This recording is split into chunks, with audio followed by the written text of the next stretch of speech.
Thank you, Susie. I recognize a lot of friends in the audience tonight, and I think they've always wondered what kind of a teacher I must be.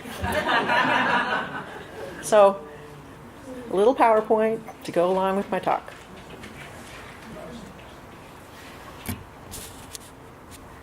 On April the 2nd, 1917, President Woodrow Wilson went before a joint session of Congress to request a declaration of war against Germany. Wilson made it clear that the United States could not stand by any longer, and unless the United States threw its weight into the balance, he said, Western civilization itself might be destroyed. 2 days later, on April the 4th, the United States Senate voted 82-6 in favor of war. Finally, on April 6th, the United States House of Representatives voted 373-50 for war. So, thus, it was on this day, 100 years ago, on April 6, 1917, that Congress approved, for only the fourth time in American history, a declaration of war. Now, what follows is a discussion of how the United States entered the war. As you can see from the map, this is a pre-Europe map, and I'm going to point out the area where the assassination took place.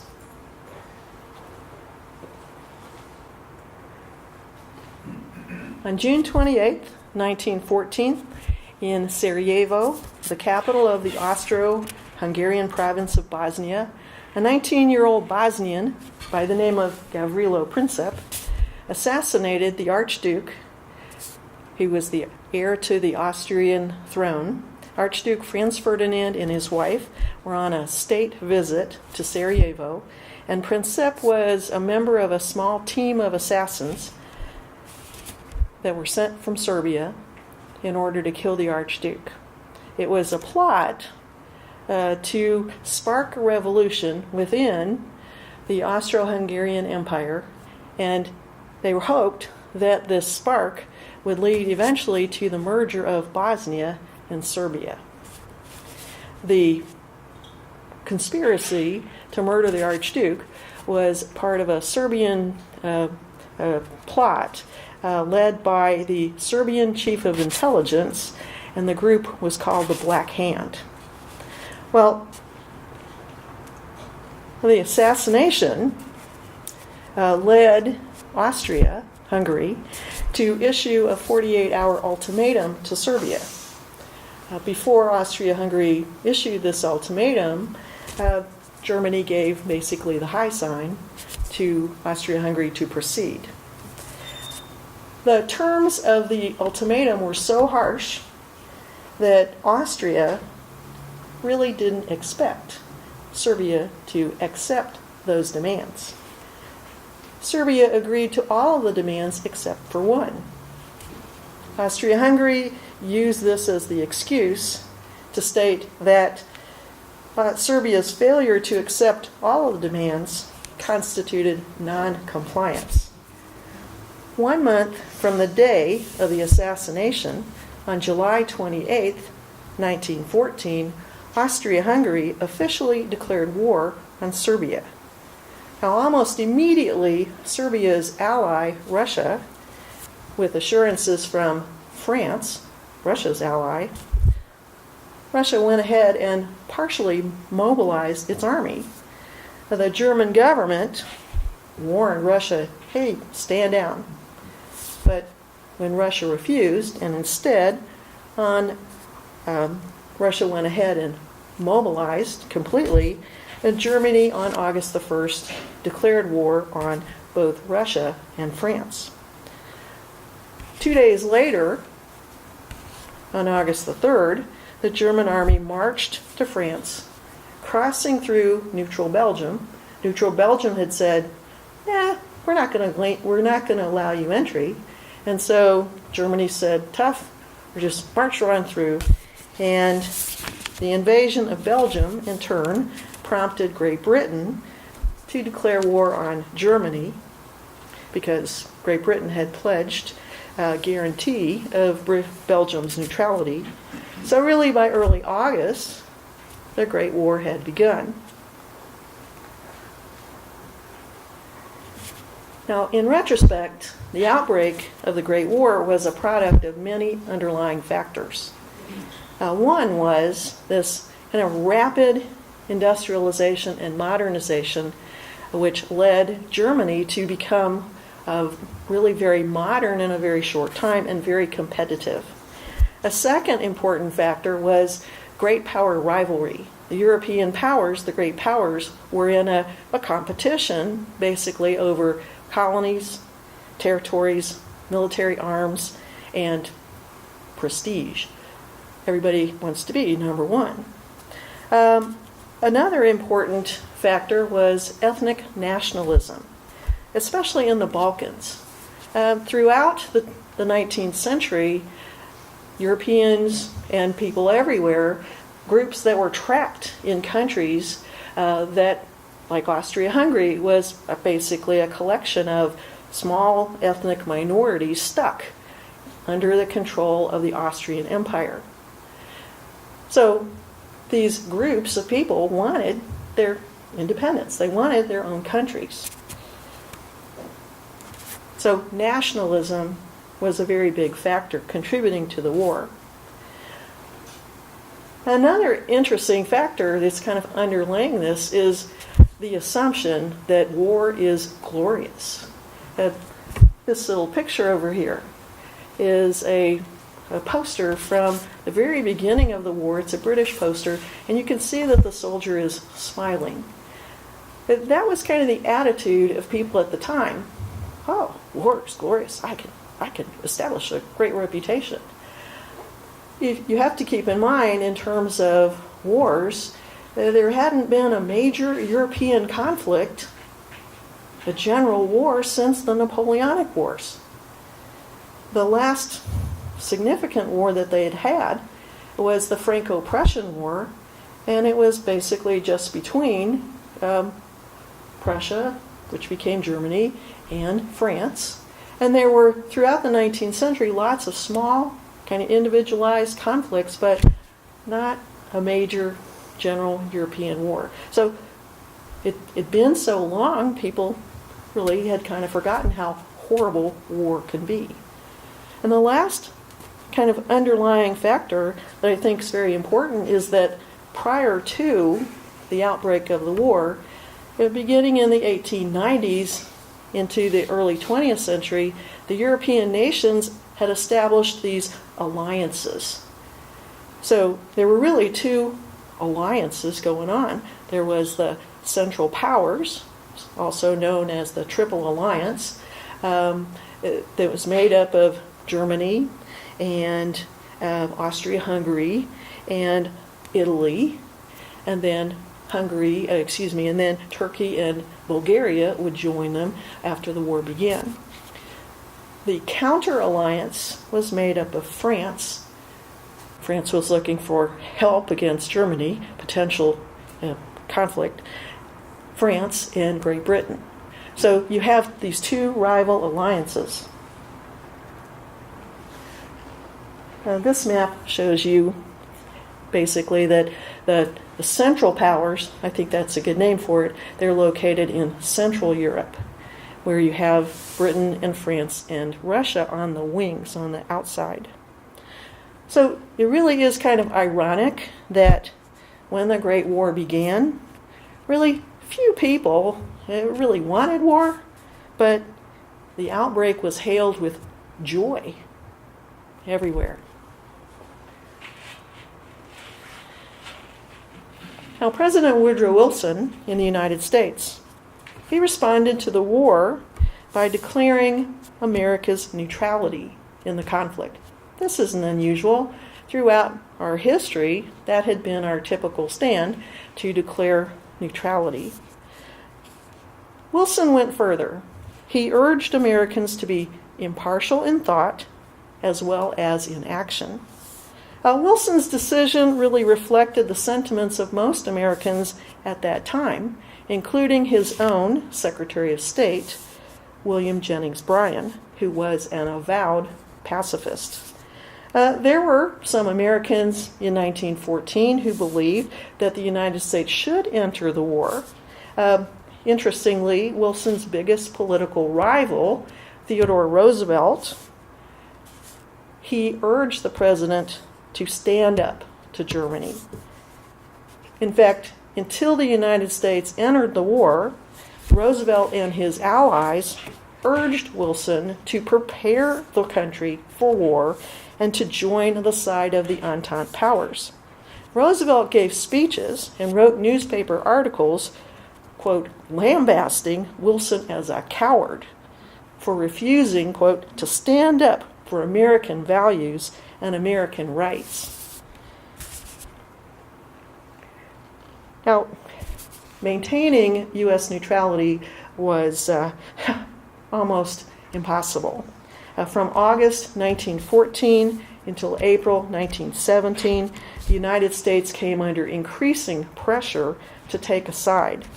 Now, from the start, both the Triple Entente and the Central Powers flooded the United States with propaganda, trying to sway our population one way or the other.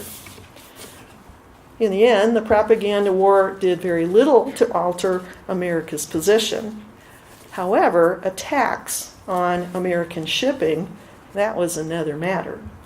Under international law, as a neutral nation and a carrier of goods, the United States could trade freely with any country during war. So, in a cynical way, I would say that America's intention was to capitalize on the war in Europe. Ultimately, this desire to make money off of the war came into direct conflict with the interests of the countries at war. Now, when the war broke out, the British established a naval blockade blocking the entrances to the North Sea. And Britain warned neutral nations not to trade with Germany or her allies. In fact, I think this blockade in the end was very effective, and it literally undermined the ability of Germany to maintain working order. And sometime in the war, the Germans were really struggling because they were not getting the goods that they needed for their population. But that would take a while. You have to remember, too, the British Navy was the most powerful navy in the world at that time. And when the British Navy set out to establish a blockade, it was well done. All neutral vessels, including American vessels, were stopped, searched, and their cargoes were confiscated. Britain's actions violated America's neutral rights. We were a neutral carrier of goods. President Wilson did protest these violations, but not too vehemently. From America's perspective, the blockade was a nuisance, but it really didn't actually hurt American trade receipts.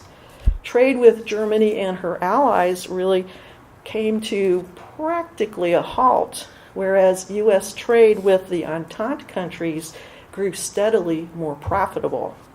So, just for example, in 1914, the value of that trade with the Entente powers was $825 million, whereas in just 1 year's time, that trade was valued at $3.2 billion.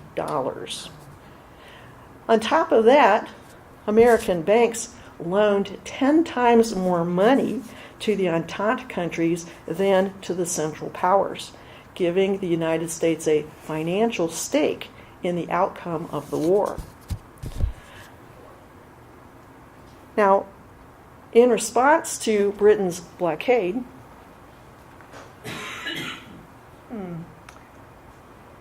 seem to have lost a picture. In response to Britain's blockade, Germany established a blockade zone around the British Isles. In early February 1915, the German government announced that any vessels entering the blockade zone would be sunk without warning by German submarines. Now, this was the first effective use of submarines in naval warfare.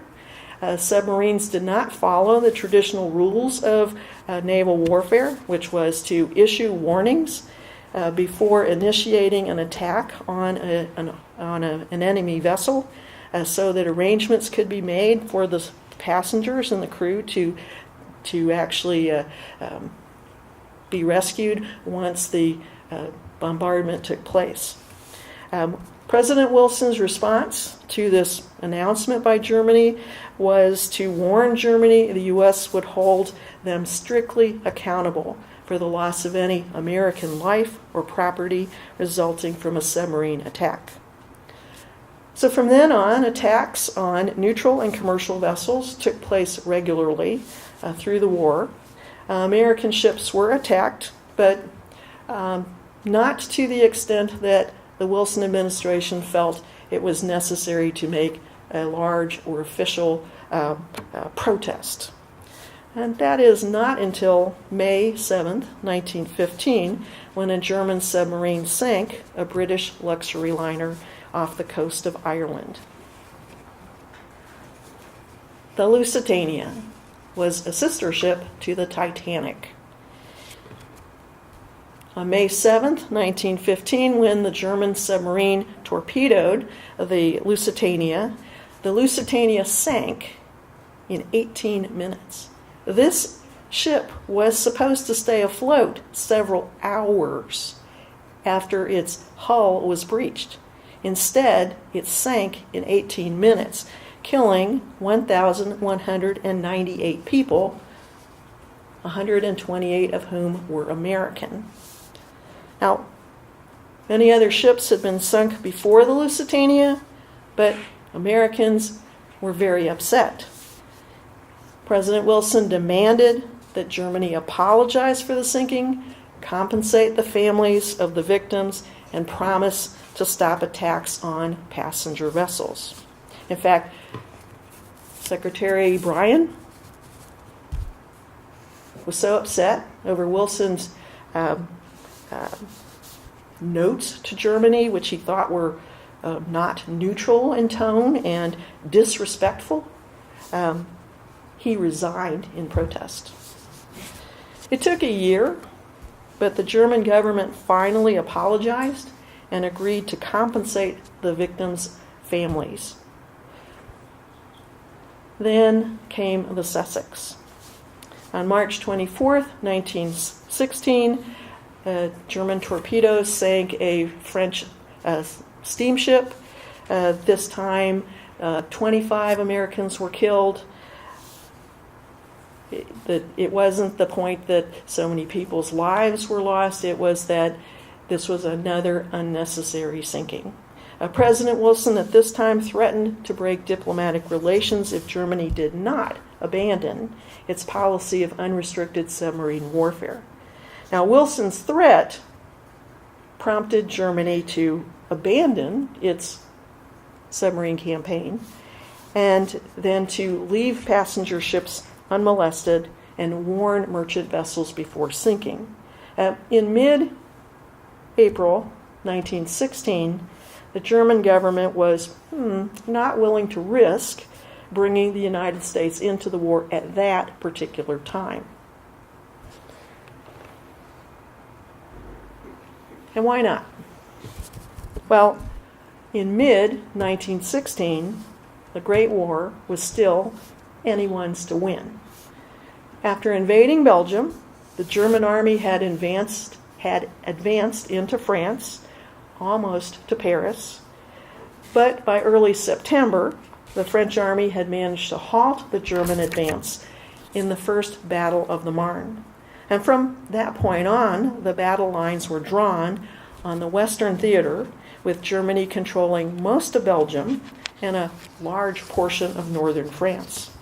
This is when stalemate set in and both sides dug in. The battle lines remained essentially in place for the next 4 years. There were a lot of valiant efforts to try to break the stalemate, such as the 11-month campaign in 1916, we now call the Battle of Verdun. But the Battle of Verdun, like so many other battles in the Western Front, yielded little change in the actual battle lines, but did yield massive casualties. French casualties in the Battle of Verdun were 540,000. German casualties, 430,000. So the battles in the Western Front were just horrific.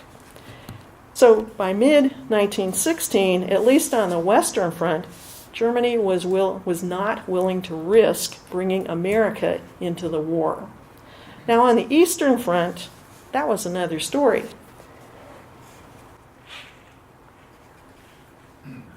This is a pretty good map. You can see on the Western Front, when the war began, remember we talked about Russia, and when the war began, the Russians had mobilized and they advanced very swiftly toward eastern Germany and Austria-Hungary. The German army responded quickly, stopped the Russian advance, and then had to rush troops to Austria-Hungary to support the Austro-Hungarians. Then together, the Germans and Austro-Hungarians launched an offensive against Russia. The Russians did well to begin with, but then when the Germans and the Austro-Hungarians teamed up, they were able to advance fairly far into Russia's western territory, in what we think of today as the Ukraine and Belarus and western Poland or eastern Poland, which was part of Russian territory at that time. Throughout 1915, the German army and the Austro-Hungarian army together, they advanced into Russia. They occupied a great deal of territory, and they had basically the Russians on the run. In September of 1915, the Russian Tsar, pictured here in his going to war outfit, the Russian Tsar took personal command of the Russian army. And in June 1916, under his leadership, the Russians launched a major offensive against Austria-Hungary. Austria-Hungary, much weaker than Germany. Again, the Germans had to dispatch forces to shore up the Austro-Hungarian military. Again, they were able to team up and launch a counteroffensive against the Russian military, driving them back into Russia. And by December 1916, the Russian army was close to defeat, and the country, Russia, was on the verge of rebellion.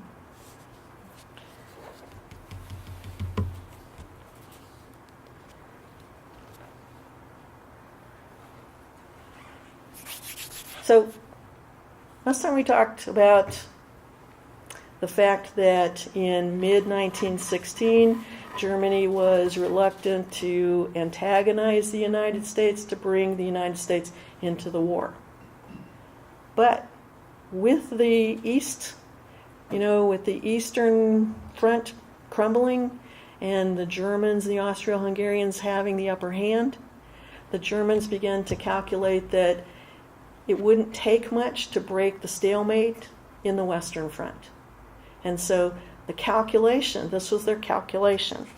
On February the 1st, the German government announced that German submarines would resume unrestricted submarine warfare. And any ship on the high seas was now vulnerable to attack without warning. 2 days later, President Wilson made good his threat and broke diplomatic relations with Germany. Now, from that point, events moved very rapidly to bring the United States to war. So, really from about February to April. The first kind of odd thing was this telegram that was intercepted by the British and decoded. They had actually intercepted it in late January. They sat on it, and then they shared it with Washington February 24th. The telegram was from the German Foreign Secretary, Arthur Zimmermann. It was addressed to the German minister in Mexico. It proposed that in the event that the United States should enter the war against Germany, Mexico should declare war on the United States. In return for Mexico's support, territory previously seized by the United States from Mexico would be restored once Germany won. So the Zimmermann telegram showed up on the American newspapers March 1st.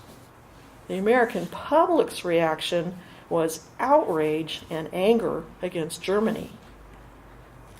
The way that the telegram was discussed in the newspapers equated the telegram with a German declaration of war against the United States. Then in March, a revolution swept through Russia, forcing the Tsar to abdicate on March 15th. A new government took control of Russia, led by moderate revolutionaries. This new provisional government took the difficult step of staying in the war. Russia had lost a lot of men and resources. They were just struggling, but the moderates felt like Russia had made a commitment to the war, had made a commitment to the Entente, and they would uphold Russia's commitment to the war. At the same time, conditions in Russia were so unstable that this was not, in retrospect, may not have been their best decision. Throughout February and March, German submarines continued to target neutral vessels. Finally, the loss of 9 more American ships helped to turn public sentiment toward war. President Wilson was extremely frustrated.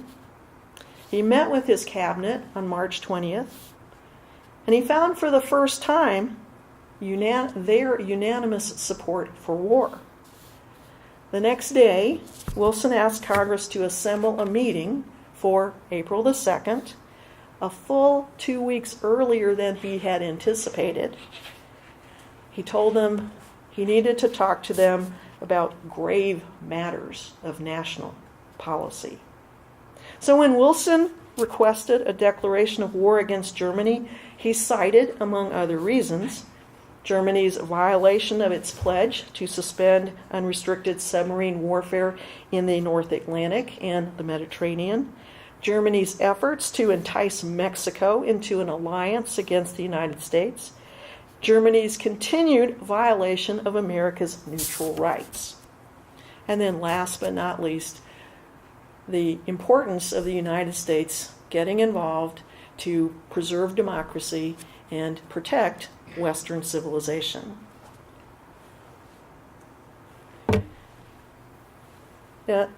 When the United States entered the Great War,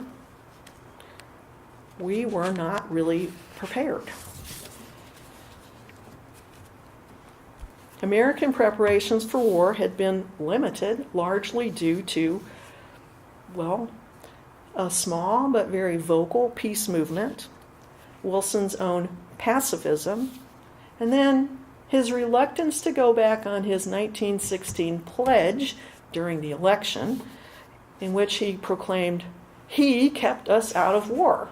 So he really didn't want to go back on that.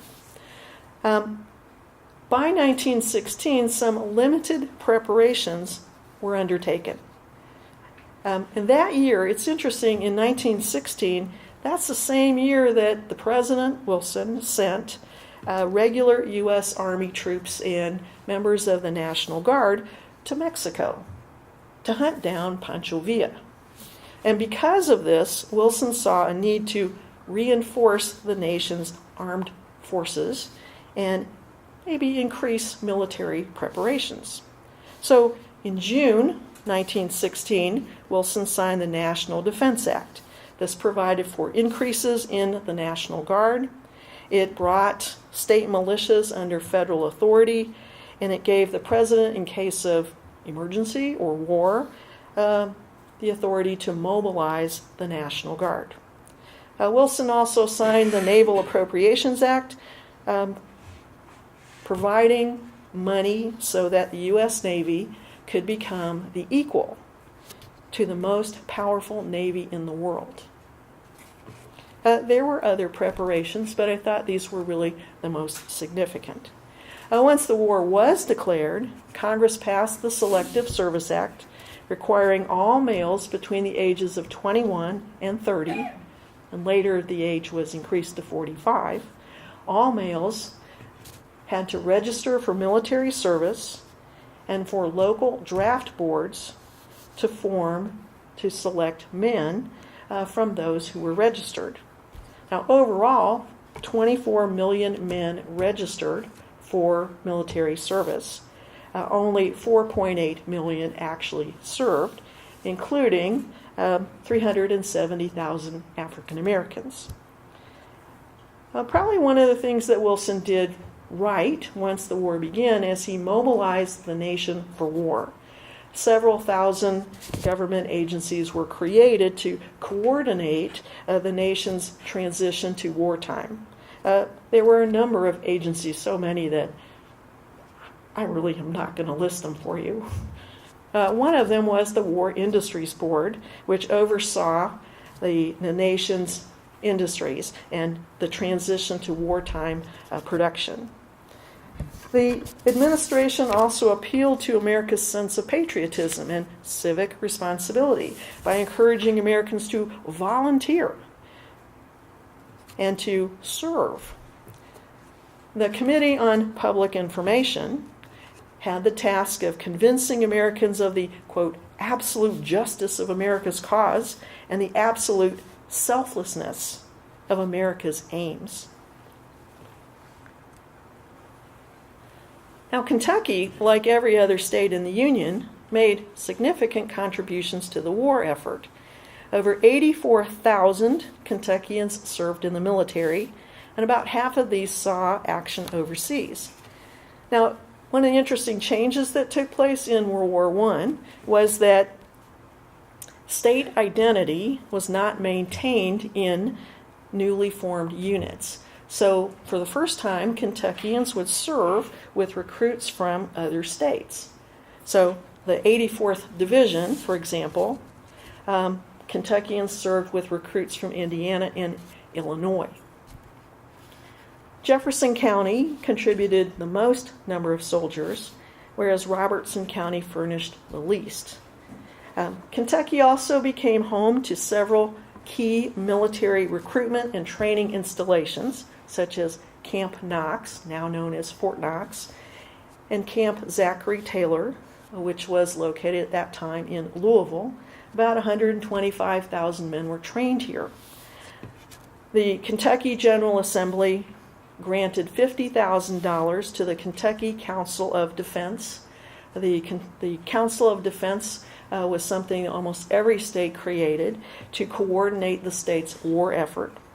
Throughout the state, county councils of defense were set up to work with the federal agencies, the Federal Food Administration, the Fuel Administration, and so on. These county councils also worked with the Red Cross, among other groups. So across the state of Kentucky, people supported the war by holding rallies, buying savings bonds, holding scrap metal drives, growing victory gardens, and generally supporting the national effort. Now, the people of Henderson followed suit. The Henderson Daily Gleaner, I was surprised to read, and I know several in the room have really taken a better look at the Henderson Daily Gleaner, maybe closer than I have.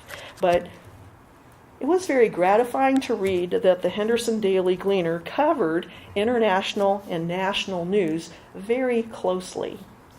On March 31st, the paper reported that the sentiment in the county strongly favored taking decisive action with respect to the war. After Wilson's address to Congress on April 2nd, many groups, surprisingly many local groups in Henderson, expressed their loyalty and support for the war, including, among the first, the Henderson Boy Scouts, the Henderson Elks Club, and the Henderson Chamber of Commerce. Within just days of the declaration of war, hundreds gathered for a mass meeting at the courthouse to help recruit local soldiers for Captain Robert C. Soper's 3rd Kentucky Infantry's Machine Gun Company. And this was just one example of many of people in the community who were in service, who came home to recruit. The local women's clubs and the Red Cross issued appeals to women and girls to join the Red Cross Corps and become nurses.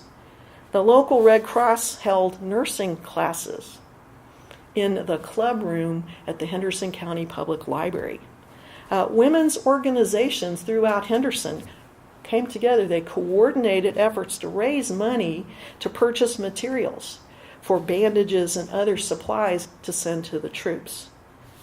Like millions of Americans across the United States, Hendersonians willingly and loyally contributed to the war effort by serving in the armed services, the Red Cross Corps, and doing all they could on the home front.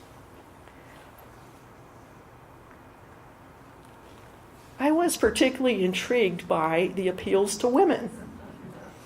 And you can see, I thought this was a great title. Henderson women are not laggards.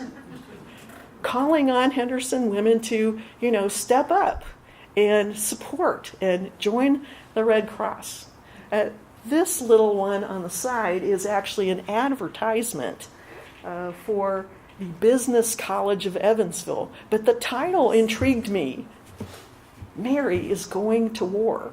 So, lest you think that war is only for men, women of Henderson County were very much encouraged to step up.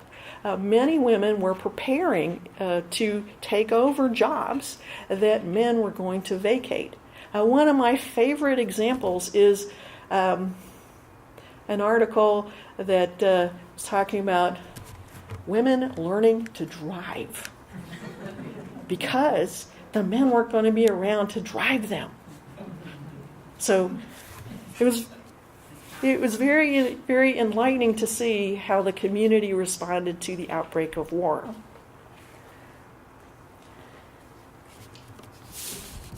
Once the United States entered the Great War, the vast majority of the country was really behind the president and the war effort.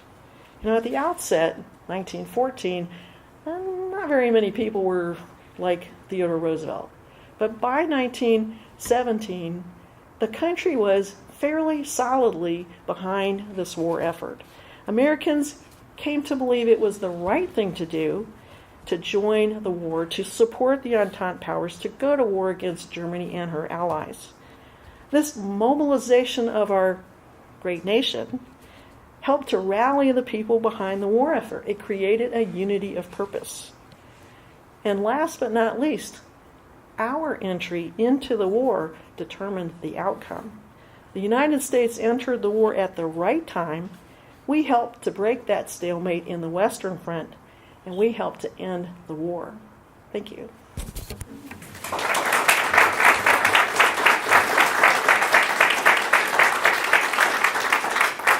Now this is for you, Dr. Smith. I'm sorry? This is for you. Okay. Because we had this discussion. Well, Put my hands on it. yeah, well, we had this discussion about, he was quizzing me. How many people lost their lives? Well, I couldn't tell you. So, 126,000 dead You said 120,000. You were pretty close. I'm willing to take some questions if you have them. The